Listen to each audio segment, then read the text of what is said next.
Көбүлөрүңүз негизи жумуш баштаган адамсыздар го, былай негеби запись урокторду көрүү убакыты калай болуп жатыр сиздерде? Көрө алып жатырсыздарбы жалпы? Демалыс күндері тек. Демалыс күндөрү апташы мүмкүндүк жок, э?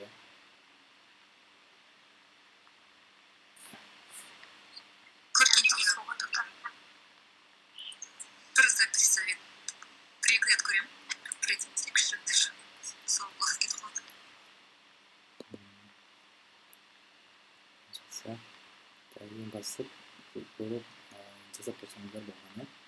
Так, давайте бірінші создать болды. Плейтің ішіне кірейік. Плейтің ішіне кірдім. И менде әрқашанда не бар екен, проблема бар екен. Модулі. Сол модульді ұсынылсын. Жеті версиясын модулі ұсынылсын.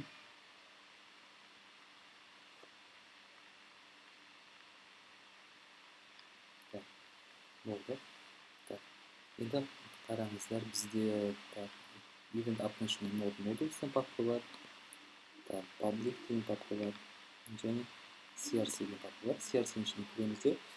Давайте CRC-nin ішінде components деген бір папка создать етейік. Компоненттен папка создать етейік. И осы давайте папканың ішіне бір 3 файл создать етейік.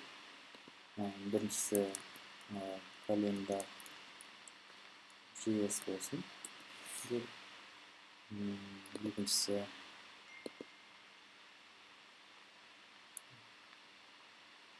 Екіншісі бізде давайте event forum JS болсын. Енді үшіншісі болсын event list болсын. Үш компоненттен құралады. Сосын app.js-ті қолданамыз, index.js-ті қолданамыз и style CSS деген бір жаңа папка создать етейік.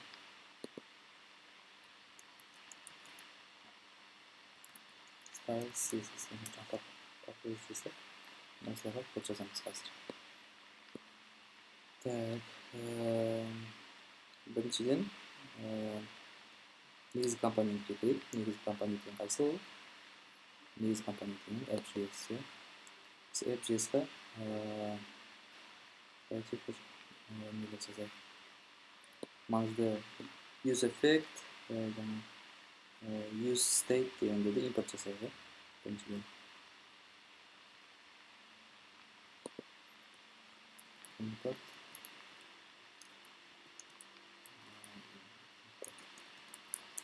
Болсын. Сосын бізде use state болсын. Және use effect болсын. From.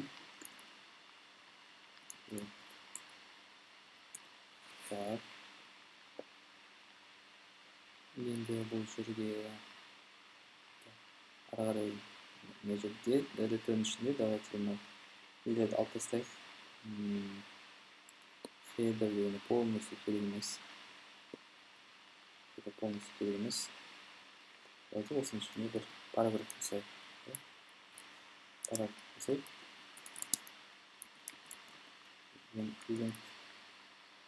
Event қалай жасап болады қазақша?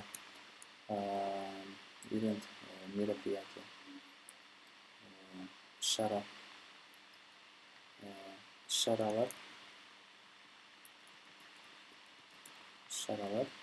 күнтізбесі дейді. Event календар. Шаралар күнтізбесі деген бар. Параграф болсын ортада. Енді қосамыз келесі компоненттерді. Жаңа біз создать еткен, event forum JS создать еттік.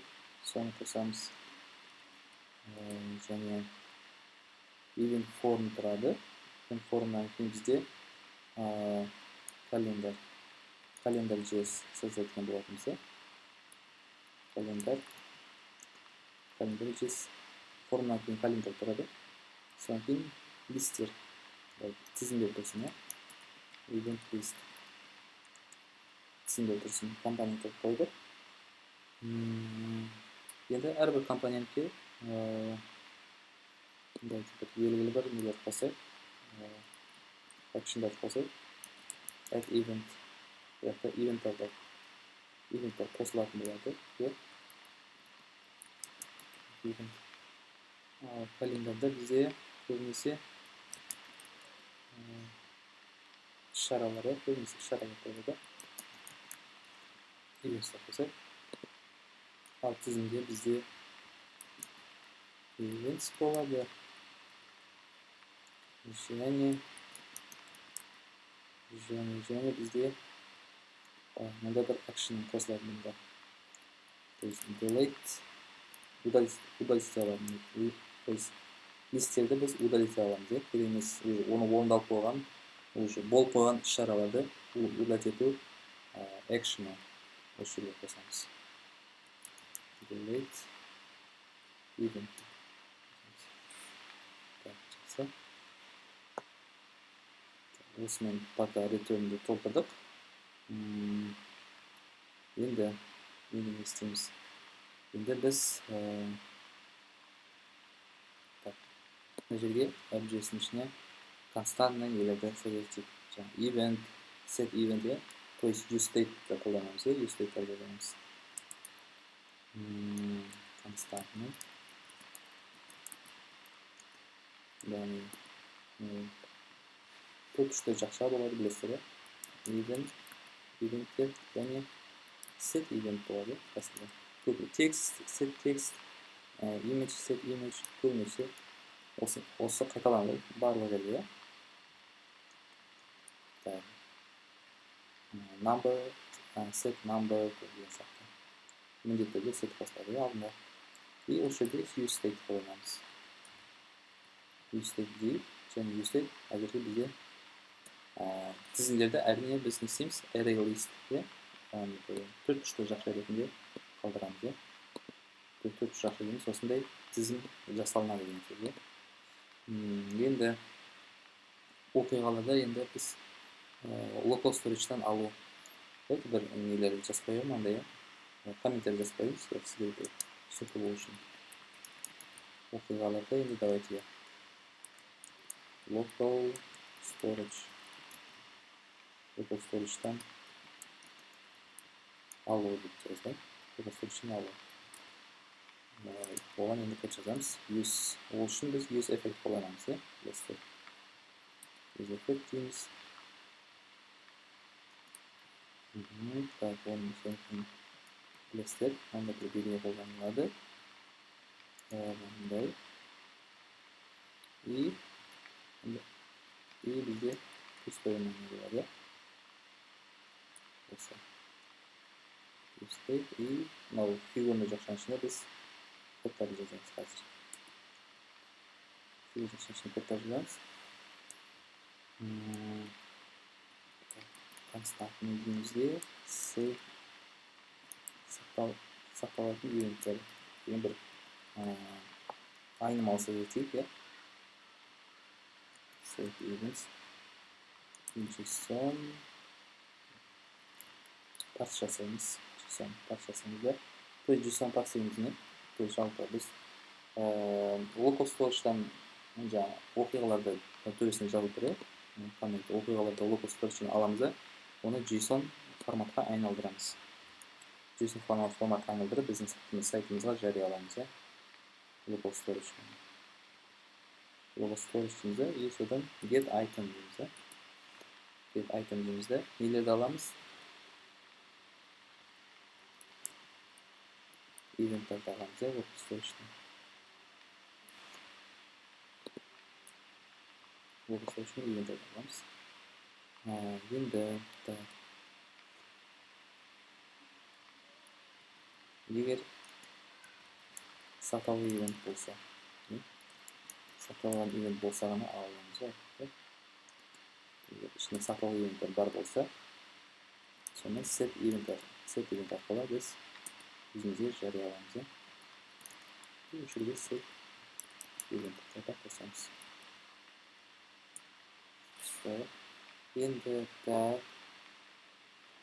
Endi bu global storage'dan olamiz. Endi kelasi davlatga o'qiganlarda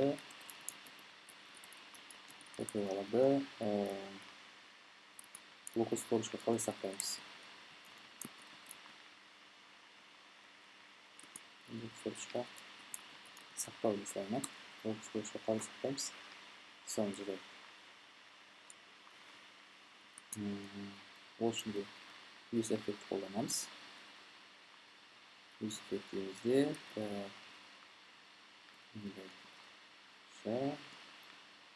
и bizda уже pustoyimiz әрине не bo'ladi.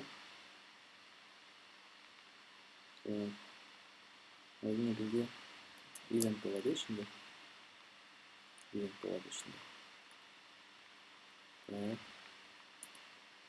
o'sha yerga yozamiz local storage. Local storage'ga уже get item emas, set item orqali qo'yamiz.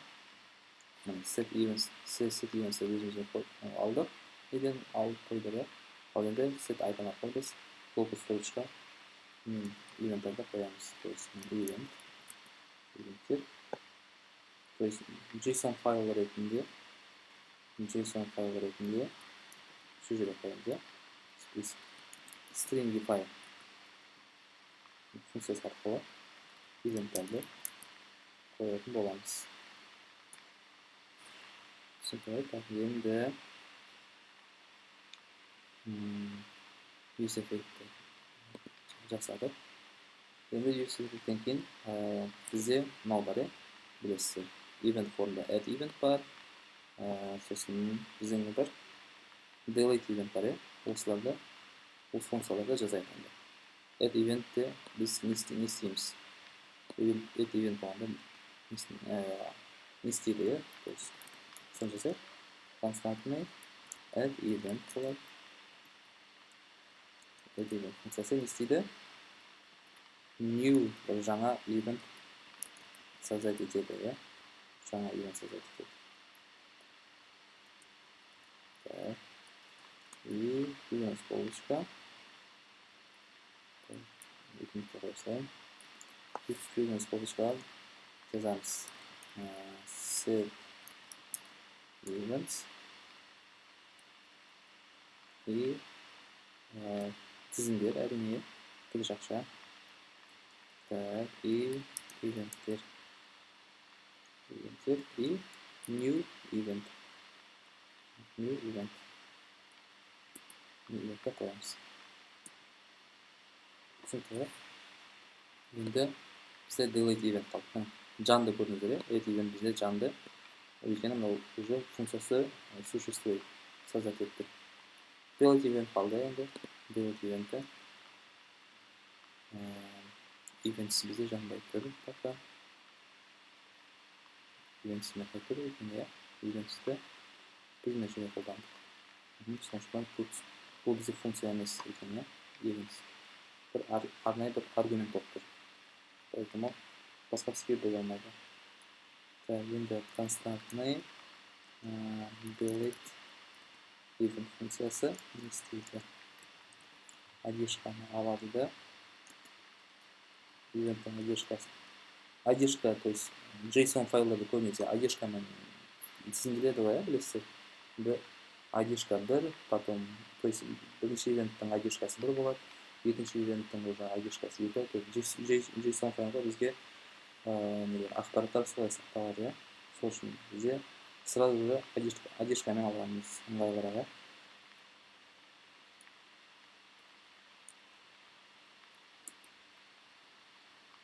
Set event. Endi filtrdan filtr qo'ysak, filtr qo'ysamizda Biz сол фильтрдің ішінен одежканы аламыз, иә. Фильтрдің ішінен event таңдаймыз да, и сол eventті біз одежка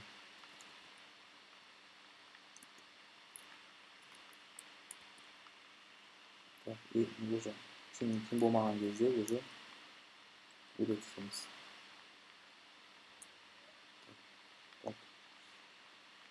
Так, вот, делать event создать еттік, events тұрады, жақсы, календар. Так, бұл сенен главный компонентті сақтаймыз. Енді күнтізбе компонентіне көшеміз. Күнтізбе компоненті деген қайсы бұл? Календар, иә. Календар ешесіға көшеміз. Календар ешесіға көшеміз. Бұл компонентте оқиғаларды күн бойынша то есть бұл компонент бізде күн бойынша көрсетуге жауап береді, иә. Ол үшін бізде бірінші істейміз. React-ті міндетті түрде импорт жасаймыз. Енді мектебе календар.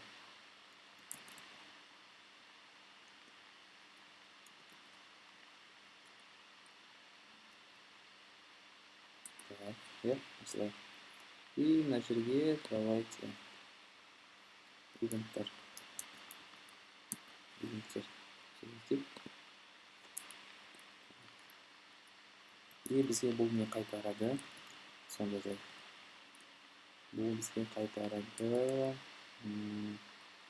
Бірінші дифқа сөйлетейік. Кімде жатыр?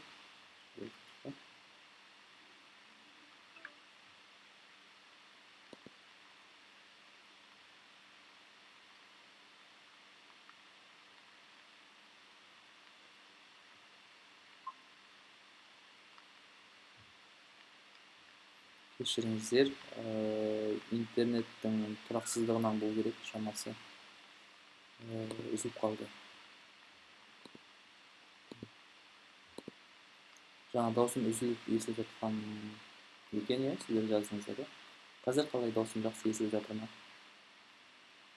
Қазір даусым тұрды. Жаңа үзіліп тұрды, иә.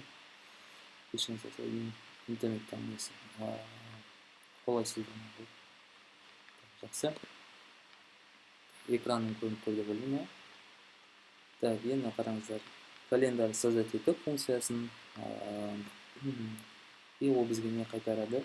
Div-дан жаздық. Контейнер создать етеміз. Міндетті түрде бірінші параграф создать етейік. Күнтізбе деп создать етейік. Бұл кішкене кішілеу болсын, иә.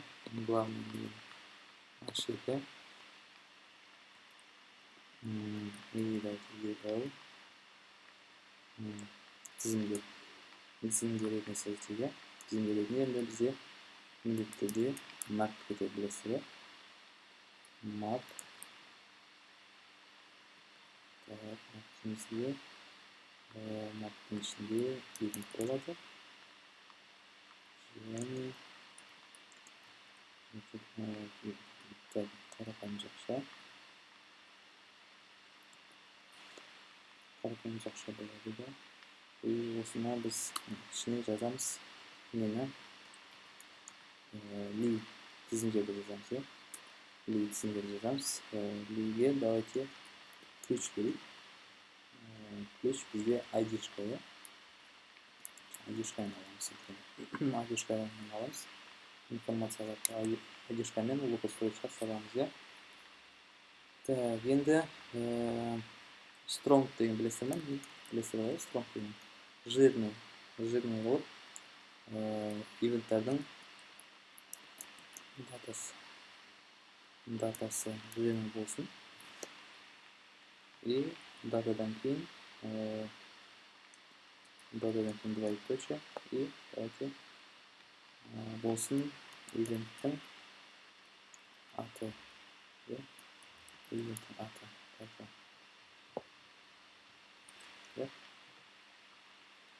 Kalendarda осындай күйінде біздің ивенттер көрінетін болсын. Export, індет, и календарда функцияның соңында шақырамыз, экспорт жасаймыз. Так, календарда экспорт жасадық, maps деп тұр, бәрін жаздық, сақтаймыз. И давайте осы сақтаймын. Енді осы календарда давайте мына жерге импорт жасайық. Импорт басты неге, көріңіздер, сразу шықты. Календарда импорт жасайық, жақсы. Енді жаңа оқиғаны қосу формасына көшейік. Ол бізде давайте event form болсын, event form. Жаңа оқиғаны қосу формасы арқылы бұл event formды сол үшін сөйлестік біз. И пайдаланушы осы жаңа оқиғаны осы event form арқылы енгізеді. Түсінікті. Давайте бірінші импорт жасаймыз. React. И бұл жерде UseState қолданайық. UseState React hook'ын қолданайық. From React болсын. И давайте константная функция event form.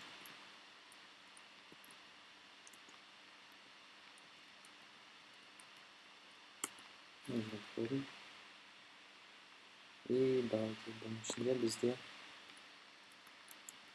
event'ті қосу формасы деп қояйық. Сол үшін add event қоямыз. Өйткені біз мектепте главный неде не істедік? Add event'ті осы жерге қосқан болатынбыз. Event форманы add event. Сондықтан біз add event'ті мына жерге қосатын боламыз ішіне. Так, бірінші бізде константный не болады? Атауы болады, event'тің атауы болады. Міндетті түрде set type қосамыз қасына. И useState әрине атауы нені барлап тырнақшаның ішіне жазылады. Келесі бізде датасы болсын. Set data. Set data. И ол жерге де useState жазамыз.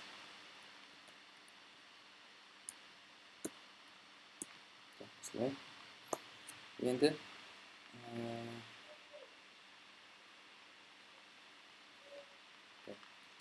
не істейміз?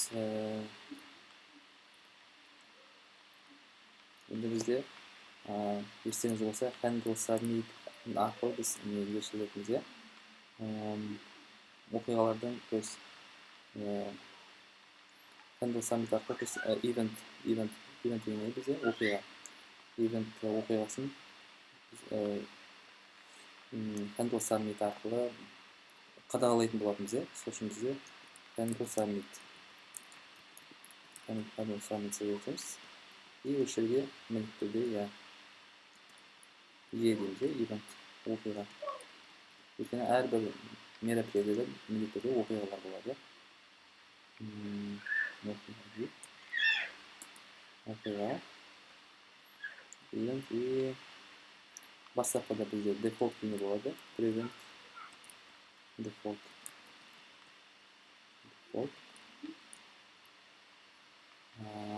И егер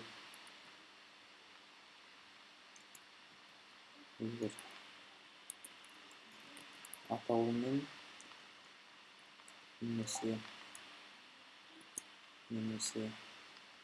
датасы жоқ болса, бізде ештеңені қайтармайды. Өшкен деп қоя саламыз. Атауымен ештеңесі жоқ болса. Енді константный жаңа event болса, new event бізде жаңа animal сөйлетеміз. И ол жерге animalда міндетті мынандай нелер болады. Әрине бірінші ID-шка болады. ID-шка date, ID-шкада бүгінгі дата тұрады, білесіздер. Бүгінгі дата, потом title. И data. Bu endi константный event создай etdik. И ularda biz endi add event arqali add event action arqali qo'shamiz. New eventda yangi eventda и set type arqali eventning atog'ini жарияlaymiz. Qo'shimcha set date arqali biz eventning sharaning datasini qo'shamiz. Yaxshi. Endi bizga nima qoldi? Return qoldi. Endi event formini qaytaradi жалпы. Polностью жазатын боламыз. Bu forma dediga пайдаланушының жаңа оқиға енгізу формасы деді. Сол үшін forma ретінде сәйкеміз. Давайте формаға on submit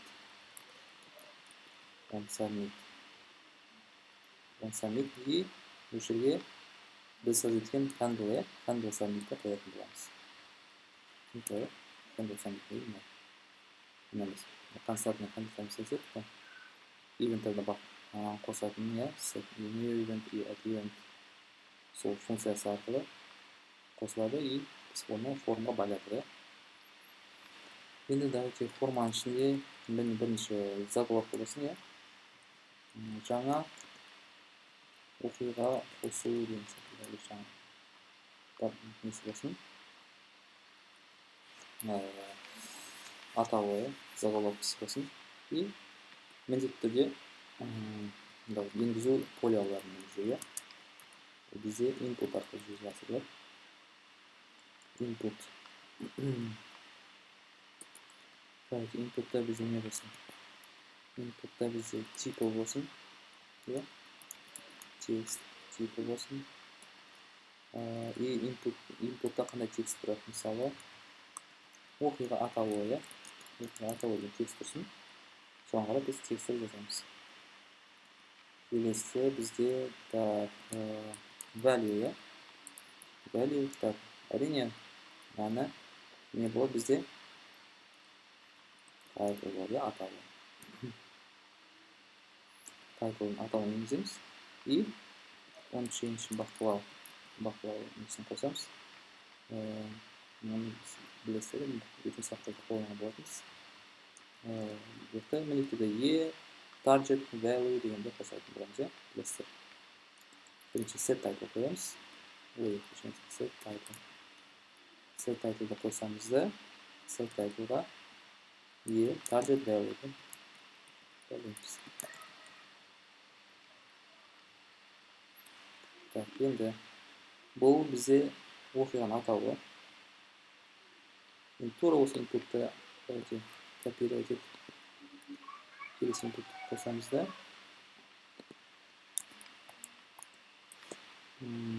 Келесі input бізде давайте текстіміз дата болсын. Бізге placeholder тақабында кереміз. Value бізде тоже data болсын. Data. И on change set data болады. Set data. И болды. Енді input'тарды қойдық. Енді бізде не қалды? Кнопка қалды. Event'ті қосу кнопкасы қалды. Event'ті қосу кнопкасы қалды. Кнопкаға әрине кнопканың типі әрине бізде не болады? Submit болады. Қосу. Вот. Давайте export default арқылы біз басты функциямызды экспорт жасаймыз. Все, аяқтадық. Event формында сақтаймыз. Сақталды. Енді жерге импорт жасаймыз. kalendar import jasadik. Endi event ko'rinishida сразу January işte event ko'rinishida January turibdi. Aniqni qancha jasib bilasizmi? Event form. Все. Endi January. Event form. Все. Endi kelasi o'qiqalarni ko'rsatuv және jo'yu maqsadida biz bir JS komponenti sozlayotgan bo'lamiz. O bizda event list, ya. Bu komponent bizda ko'pincha o'qiqalar tizimini chiqaradi, ya. Және ularni jo'yuga мүмкіндік beradi. Bilasizlar, өйткені biz не істедік? Event listқа biz өйткені delete деп қосқан болатынбыз, ya. Сондықтан да o'qiqalarni шығарады да көрсетеді бізге. Және оларды біз өшіре аламыз, ya. Жоя аламыз. Соны жазайық. Давайте. В общем, тоже import React жасаймыз. From React metоды. Енді константная функция. Event list.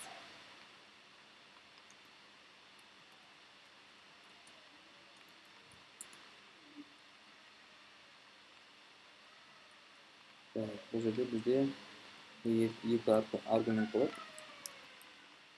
Evenттер болады және delete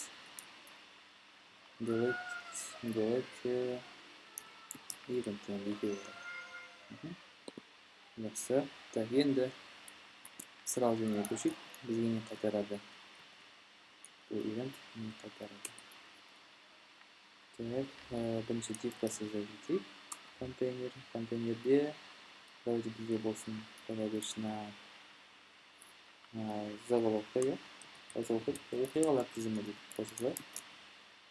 O'qiqalar tizimi. Endi undan keyin bizga kelasi ne bo'lsin? Tizim bo'lsin, ya, tizimlarda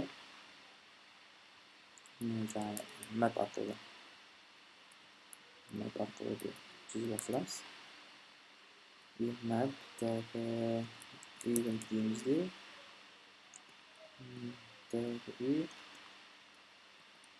o'shirga chizamiz. Ya'ni li'ni qo'yamiz o'shirga. Li'ni qo'yamiz. Li'ga key beramiz. Magishka. Так, endi magishka kirdik. Endi li'ning ichiga ba'zi bir tekst yozaylik. Spamning qo'shig'ini. Spam ya'ni ba'zi event datasi bo'lsin. Tili eventdan atovi bo'lsin, event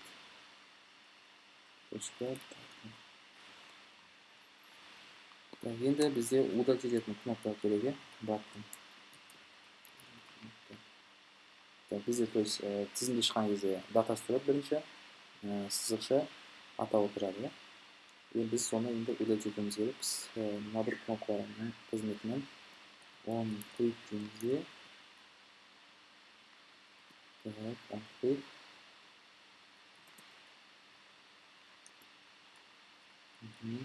Endi Windows eventni o'shirga qo'yamiz. Event. Bu bizning nega qarab turibsizda? Event orqali jo'yadi. Adishkasini oladi, jo'yadi. Давайте bunu просто x eslaydi, bir x tursin. Knopkada x tursin. O'sha x knopkani bosganingizda jo'yadi bizda. Tashlab. Endi bizga qana funksiyani eksportlovani qoldi. Export default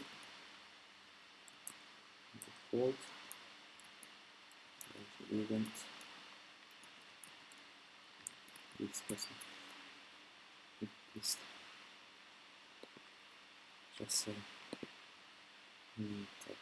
export jasadik. Енді бұл emot list'te biz главный компонентке келеміз де бұл жерге import жасаймыз. Event list. Все. Енді бізде не қалды? Барлығын компоненттің барлығын жаздық. Так, давайте біз бүйтіп, біз бөлек стайл создать етеміз ғой. Бізде мынау div-қа мынау app болғаннан кейін бізде мынауға байланып тұр, иә. App CSS-ке байланып тұр. Иә, app CSS-ке байланып тұр. Давайте бүйтіп. Так, app CSS болғаннан кейін көрдіңіздер ме? App деп тұр. Сол үшін давайте style CSS-ке бүйтіп.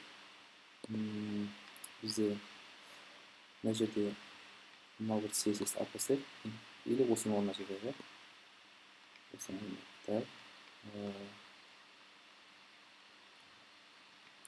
Style CSS. Style CSS. Mesela import жасаймыз. Сақайсыздар. Енді давайте мына бір div-қа бізде app тұр. Соны давайте бір контейнерді алып көрейік. Басқа атаумен, чтобы бізде style CSS-те қазір біз контейнерге стилистика береміз. Style CSS көрейік. Давайте. И бірінші сол контейнерге, давайте стилистика беріп көрейік. Контейнер. Давайте бір стилистика бермей тұр. Бір көрейік бірінші, иә. Записать етіп көрейік. Стилистика бермей тұр. Записать етіп көрейік. Өзгеріс көреміз сол кезде. Event app'та кіріп тұрмын. Income start етіп көрейік енді. И потом CSS-пен сәндейміз, иә, безендіреміз.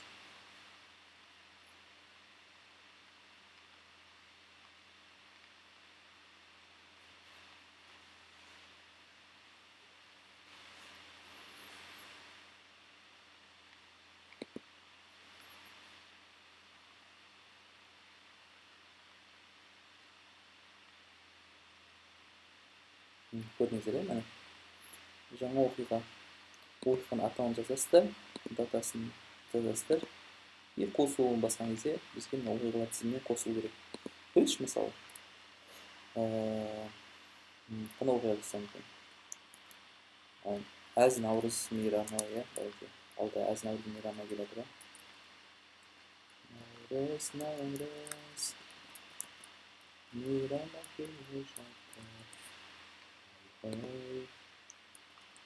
22 болсын. 003, иә. 25. Қосу. Хоп, мені көрдіңіздер, шықты. Күнтізбеге шықты. И оқиғалар тізімге шықты. Оқиғалар тізімінен еще біз X-тен кнопка түрі жоя аламыз. Жақсы. Енді давайте осыны безендірейік, иә. Қалай әдемі безендірсек болады екен. Давайте көрейік. Бірінші бізде главный контейнер, иә. Главный контейнер бізде барлығы класс болғаннан кейін, әрине бізде точкасыз болмайды. Точкалаймыз, контейнер. Әрқайсысын бөліп жарып әдемі жатырмын. Максимальная несі, ширинасы. Максимальный ширinaсын давайте 600 алайық. Ол контейнеріне. И давайте сыртқы уступы автоматически болсын. И давайте барлық текстер ортада тұрсын. И давайте шрифт өзгертіп көрейік. Шрифт давайте өзіміздің білетін, area қолданып көрейік. Sans serif. Сақтайық. Көрейік. Хоп. Барлық ортаға тұрды. Контейнер көрдіңіздер, иә? Барлық ортада тұр. Жақсы. И бізде шрифт ауысты ма? Ауысты, иә? Шрифттер ауысты кішкене. жақсы. Контейнер енді контейнердің атын басқасымен қойып көреміз ба? Background болып. Мынандай түске қойып көрейік.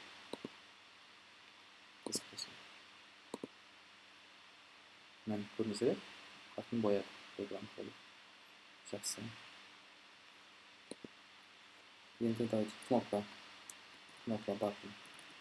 Бізде екі кнопка бар, жаңа жою кнопкасы бар, және қосу кнопкасы бар. Соларға стилистика береді. Кнопкаларды давайте артқанда несі мынандай болсын. 007, сосын BFF дейміз. Осындай түсті болсын, кнопка делік. Кнопкадағы жазу ақ түсті болсын. Қосу X дегенде, ақ түсті болсын. Кнопканың давайте несі шетіндегі қалыңдығы болмасын. Рамкасы. Кнопканың рамкасы болмасын, керек емес. Кнопканың ішкі отступы. Ішкі отступы давайте асты үстінен жан-жағынан 10 пиксель болсын. Асты үсті жағынан, барлық жағынан 10 пиксель болсын. Кнопканың давайте сыртқы отступы барлық жағынан, асты үстінен жан-жағынан 5 пиксель болсын. И давайте курсор қосайық кнопкаға. Курсор pointer, и кнопканың радиусы, жан-жағы радиусы давайте тоже давайте 5 пиксель қосылса, көрегенде кнопка қандай болады екен. Көрдіңіздер, кнопка әдемі түсті болады бізде. Көк түсті болды, и ішіне жазу ақ. И мына кнопканың жан-жағы радиусы 15 пиксельге домаланды, жан-жағы. Жақсы. Енді бізде қараңыздар, мышканы жақындатқан кезде кнопкада ешқандай өзгеріс байқалмайды былай. Давайте біз соған не қосайықшы. Мысалы, жақындатқан кезде, то есть при наведении мышки бізде кнопканың түсі өзгерсін. Ол үшін біз не істейміз? Button деймізде, hover. При наведении деген сөз бұл. Hover. Мышканы жақындатқан кезде, давайте кнопканың түсі мынандай бір түсті болады, өзгерсін. Так, 0.5, 6, и до 3. Осындай бір түске болады. Көрейік. Сақтадым. Қараңыздар. Хоп, мін көрдіңіздер, өзгеріп отыр. Хоп. Бұл да бір әдемі эффект бар. Кнопканың түсі өзгерді.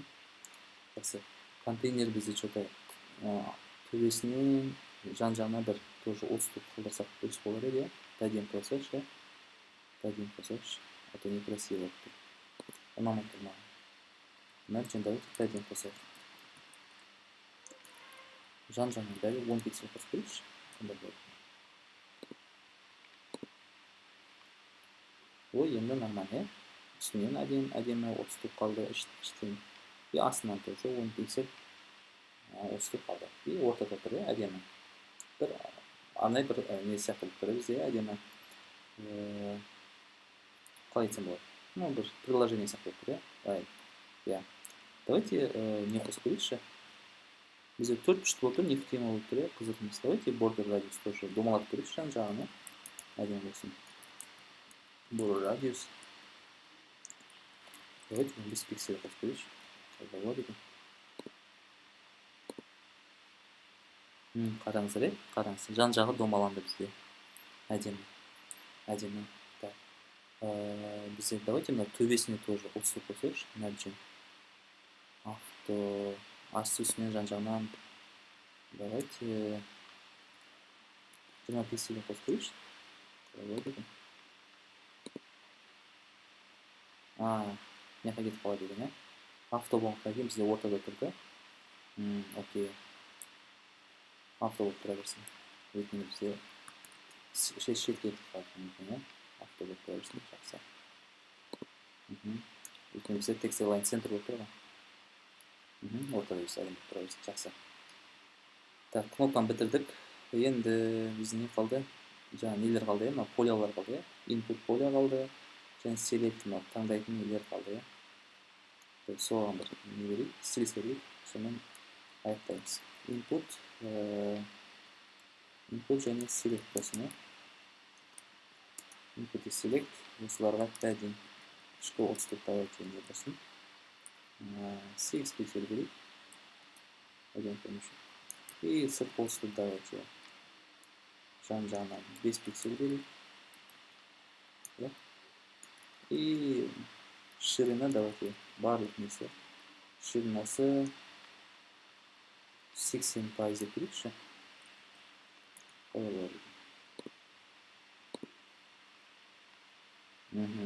Слишком көп болды. Ұзын көре деген. Қызым соқыла деген. 30% деп берейік. Енді әдем болды, қараңыздар. Ішінен 30 бар, и сыртынан 30 бар. Әдемі. Кнопкада бізде не істедік? 5 пиксель радиус қостық. Бұларға да радиус қосайықшы, әдемі көрінсін. Border радиус. Тоже дайте 5 пиксель қойып. Чтобы барлығы равномен әдемі көрінсін. Оның қараңыздар, тоже домаланды, әдемі бір приложение жасадық, бұлай қарасаңыздар. Так, іс-шаралар күнтізбесі, жаңа оқиға қосу. Так, іс-шаралар күнтізбесі дегенде қалай ойлайсыздар бар? Жаңа мында бір көк түске қойып көрсек па, или мында қою бір түске. Чтобы ерекшеленіп тұрсын да, іс-шаралар күнтізбесі деген бізде не еді ол? H1 еді, H1. Іс-шаралар H1. Бізде қалған ішіндегі нелер болсын, барлығы H2, оқиғалар тізімі, күнтізбе дегенде. Давайте H1-ге басқа түс қосып көрейікші.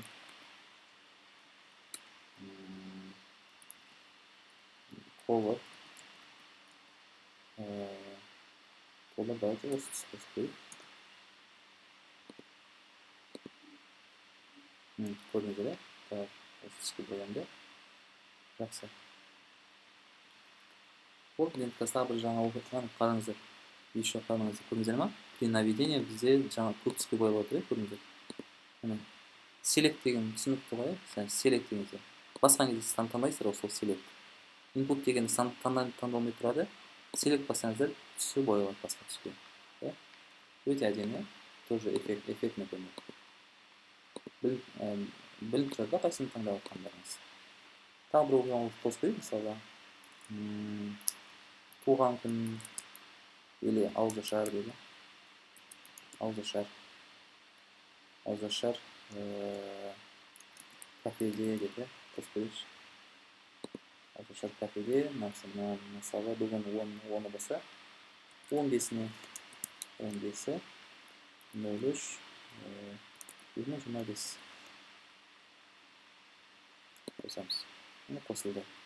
Жақсы, қосылды. Енді алып істеп көреге мейрамма қоп істеп тұр екен. Оны алып істеңіздер. Оны жүрсеңіздер, мен күнтізбеде жауап береді екен. Все, осыны енді үйге тапсырма осыны істеп бітірсеңіздер, осыны істеп бітірсеңіздер. Түсінікті қояр, қалай бүгін сабақ ұнады сіздерге, қалай күнтізбе, шағын күнтізбе жасау несін түсіндіге қалай.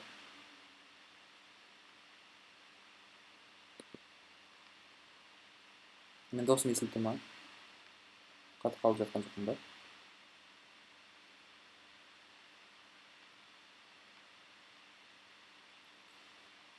Жақсы, баршаңызға рахмет. Онда запись урокты жіберем ғой сіздерге.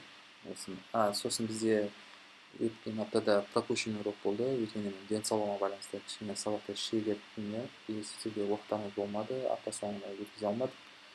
И біз соны осы аптада бір жұма күніне ма қойсақ, жұма күні сағат 7-ге қойсақ па, қалай ойлайсыздар? Маған бәрібір. Қалғандарыңыз осы. Жақсы. Жұма күні ертеңге қойын десем, ертең мен сол ауызашар бар деген сияқты ғой, басқа жаққа бару керек деген сияқты. Жұмаға қойып көрейік онда, иә? Жұма күні кешке 7-ге. Жақсы, рахмет онда сіздерге. Бүгін сабаққа қатысқандарыңыз үшін көп рахмет. Келесі сабақта кездескенше аман сау болыңыздар. Рахмет, сау болыңыз. Жақсы, сау болыңыз.